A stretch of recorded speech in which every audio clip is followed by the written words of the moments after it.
شخص في ساحة الزيتون بقلب مدينة زيوزو، وقاموا بالإفطار جماعيا علنا.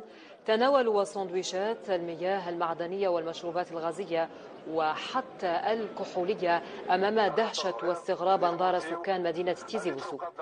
هذا الفعل الشنيع يعد الأول من نوعه والذي تشهده المنطقة والوطن عموما كان تحت شعار نعم للتسامح واحترام حرية الغير، وقد أطره الكثير من المناضلين المحسوبين على الحركة الداعية للحكم الذاتي بمنطقة القبائل في غياب تام لمصالح الأمن.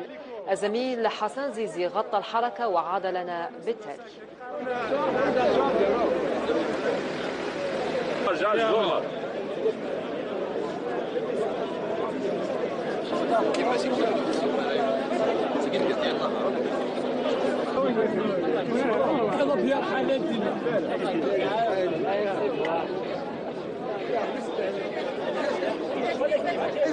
Écoute, à l'aéroport d'Alger, Véromine, par respect, tu ramènes à la table de Nest, c'est par respect à notre religion, à l'islam.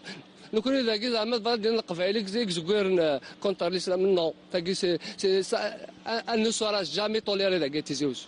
زيك تيزيوز تعرض كي اللي متبقر عند الغاشي الناس مام يتشارم الله شويه لكن هذه كان نعم بون سونتي مام يبغى هذه كيف هذه يسوي شوازي يسيزول هذه اختار نضروا ايزولي هذه راح هذيك ثورتنا شو على كذا وين نسالي حسب انت كل ربي سبحانه راني كاخذ من هكا تمزور خسرنا مليح ماشي ذاني خسرنا القبائل ذاني خسرنا دين الاسلام ذاني خسرنا كلشي انا ديون نمشي نتنافى ونقرا حتى هذيك